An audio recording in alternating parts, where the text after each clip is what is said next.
Ayan, isang magandang araw po sa inyo mga parts. Ngayon po, meron po tayong gagawin ngayon na isang grass cutter. Ang problema po nito mga parts, ayaw pong umandar. Ayan, kaya panoorin nyo po yung ating video.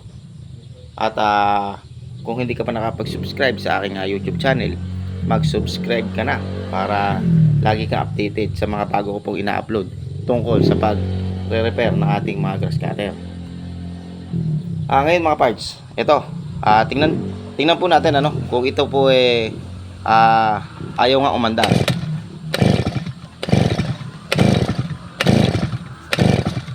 Ayan, kapansin-pansin nyo po, talaga pong ayaw po niyang umandar.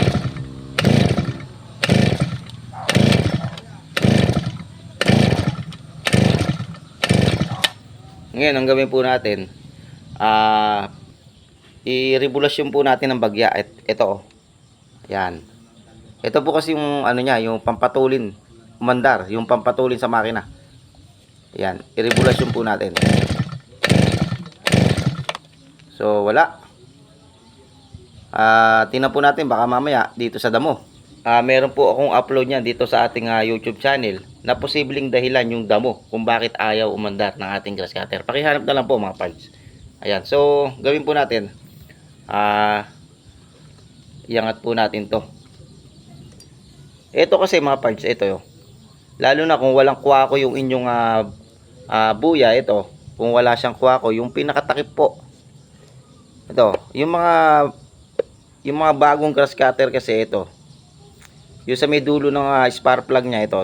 Yung buya or spark plug, meron siyang pinakatakip. Yung parang balanggot. Itong grass cutter nito, itong grass cutter na to pala, wala po siyang pinakatakip Kaya pagka po siya nasa sa damo or basa yung damo, hindi po siya aandar.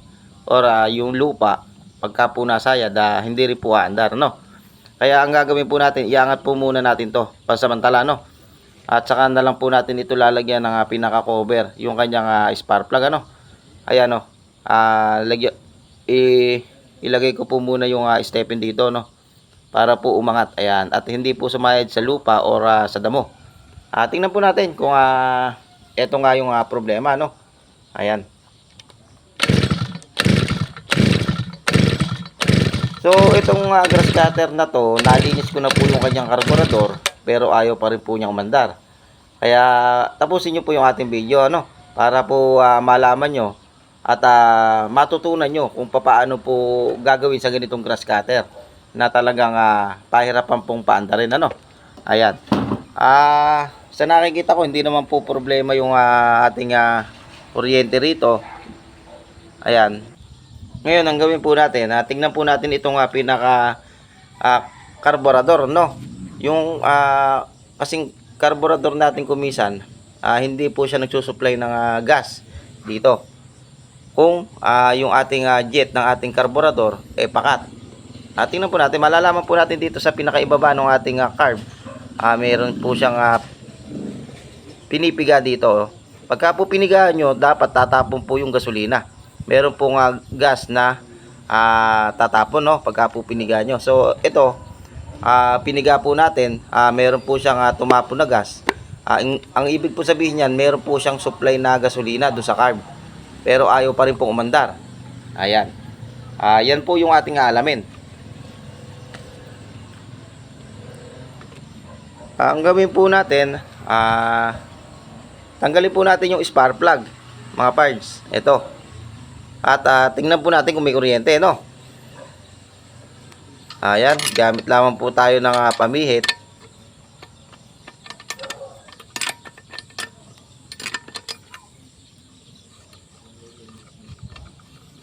Ayan, natanggal na po natin yung ating spark plug. Tingnan po natin kung may kuryente, On po natin yung switch para po makita po natin kung meron dadaloy na kuryente. Mag-iingat lamang po kayo, baka po mamaya makuryente po kayo dito. Huwag lamang po kayong hahawak doon sa walang balat. Kinakailangan po doon nyo po hawakan doon sa mayroong goma, Ayan, kitang-kita po natin yung niya, yung kuryente po niya, yung supply ng kuryente. Okay naman po, malakas. Ayan, pumipitik Okay naman po. Ang problema, ayaw po niya umandar.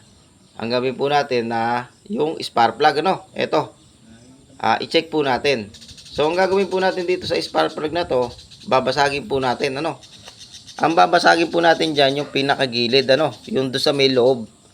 Nakikita niyo po ba yung loob ng ating spark plug, yung pinakagilid? Ito po mga parts, ito po yung babasagin po natin. Tingnan po natin, ano, basagin po natin.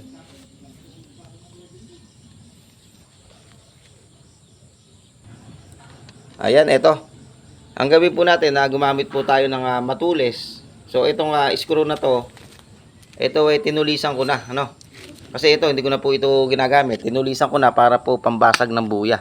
Ang babasagin po natin yung nasa loob, mga parts. Huwag po yung pinakalabas. Ayun, oh. Yun. Dapat ang matitira doon sa loob na yun yung pinaka bakal.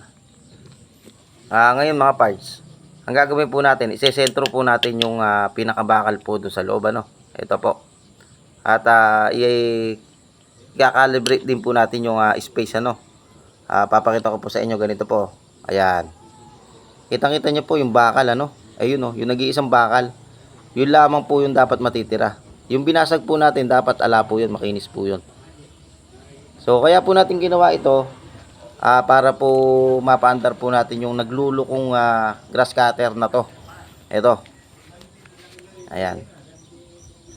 So, meron po siyang kuryente, okay naman po yung karburador niya, meron po siyang gasolina, meron dumadaloy ng gasolina sa carb, ayaw pa rin umandar.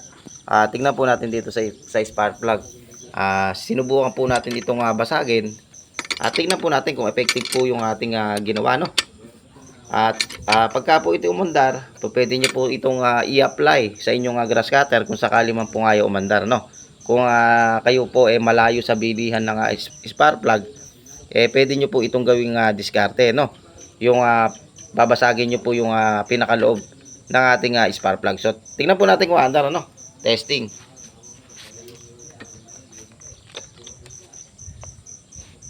Tingnan po natin, baka mamaya nakasayad po sa damo. Patungan ko po uli ng tsinelas, ano? So, pagka po kasi nakasayad sa damo yan or sa ating lupa, medyo basa yung ating lupa, baka po ito hindi umandar. So ayan, natatanggal po yung ating wire dito. Mamaya ko na po ito aayusin. At para mabilis po tayo sa video, no, ikakabit ko lang po, ano, ititil-til ko lang po dito yung wire sa kanyang spark plug. Pero ito, kahit naman ito nakatil-til lang or hindi mahigpit, basta nakadikit lang doon sa ating spark plug yung wire, aandar po siya. Basta po okay po yung ating ginawa, no.